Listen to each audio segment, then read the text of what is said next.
নিঃস্বার্থভাবে কোনো সময় কেউরে ভালোবাসছেন? দেখে নিঃস্বার্থ ভালোবাসার মধ্যে কতটুকু শান্তি আছে। জানি না পাওয়ার মধ্যে আনন্দ নাকি অনেকের কাছে পাওয়ার মধ্যে আনন্দ, অনেকের কাছে না পাওয়ার মধ্যেই আনন্দ। তো না পাওয়ার মধ্যেও কিন্তু আনন্দ আছে যে তারে যে আমি নিঃস্বার্থভাবে ভালোবাসছি, এটাই হলো আমার সবচেয়ে বড় পাওয়া। আমি মনে করি যেটা। তো যাই হোক, কে কেমন ভালোবাসলো না বাসলো তার মনের একান্তই ব্যক্তিগত ব্যাপার। তো আমার ভালোবাসা জীবন আমি হিরা কইয়া দিলাম। তা যে ভালোবাসার লগে একটা জিনিস লইছি খাওয়ানোর লেগে সবাইরে লইয়া খামু। তো যাই হোক, এদিক দিয়ে আমি আবার আম আসসালামু আলাইকুম। তো কেমন আছেন সবাই? আলহামদুলিল্লাহ আমি ভালো আছি। তা যে সকালবেলা ডিসিশন লইছি যে আজকে লাটকা খিচুড়ি খামু। আর শীতের মধ্যে এই লাটকা খিচুড়িটা তো জম্পেশ খাওয়া হয় আমার ঘরে। তো ১ম এ লইছি লাল চাইল, তারপরে একটু মসুরির ডাইল আর মুগ ডাইল দিছি হালকা অল্প। আর যে ডাইলটা দিমু এটা হইলো বুটের ডাইল। বুটের ডাইলটা সিদ্ধ কইরা দেই। অনেকে কাঁচা দেয় কিন্তু কাঁচাটাই খিচুড়ির মধ্যে দিয়া দেয়। তো সেই জিনিসটা আমার খাইতে ভাল লাগে না। মানে ডাইলটা কেমন জানি কড়র, কড়র করে বা মিশে না। খিচুড়িটা আডা, আডা হয় না। তো যাই হোক, আমি এদিক দিয়ে আবার মাংসটা করে লইছি। ২ কেজি মাংস লইছি এনে মিদে। তো লইয়া সব মসলা দিয়া একবারে টক দই দিয়া এটা মাইক্কা একবারে বয়া দিমু। আর আমার খিচুড়ির আজকে ধরন হইলো মানে মাংস তরকারি দিয়া খিচুড়ি খাওয়া না। এটা হইলো মাংস তরকারি রাইন্দা এটা খিচুড়ির মধ্যে ডাইলা দিমু। মানে আমার এই খিচুড়িটা সবচেয়ে বেশি পছন্দ।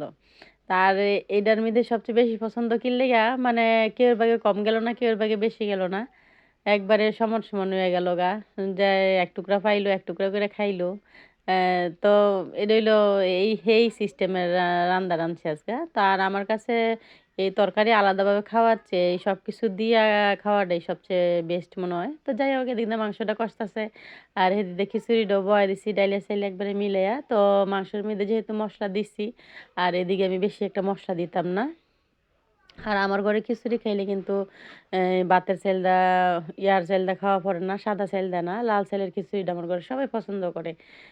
দেখা গেল যে একটু মাংসর ঝোল রইছে, যে আমি সকালবেলা বয় দেই একটু খিচুড়ি যে মাংসের ঝোলটা দিয়া একসাথে। আসলে কিন্তু দেখবেন মজাই লাগে। আর সবাই যেহেতু একসাথে খায় এই জিনিসটা কিন্তু আসলে অন্যরকম একটা স্বাদ লাগে, অন্যরকম একটা লাগে।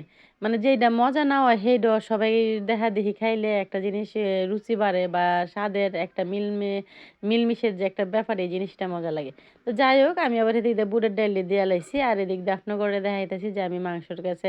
আর জামাই কইয়া দিছিল একবারে আড্ডি দেখে খিচুড়ি মিদে দিবা। তো একটু তরকারি আবার রাইখা দিছি যাতে বড় পোলাটা খাইতে পারে। আর বাকিটা হইলো মিশাই দিছি। মিশাই দিয়ে অনেক একটু ঘি দিয়া, ধইন্যা পাতা দিয়ে লাড়াচাড়া দিলেই হয়ে যাবো গা।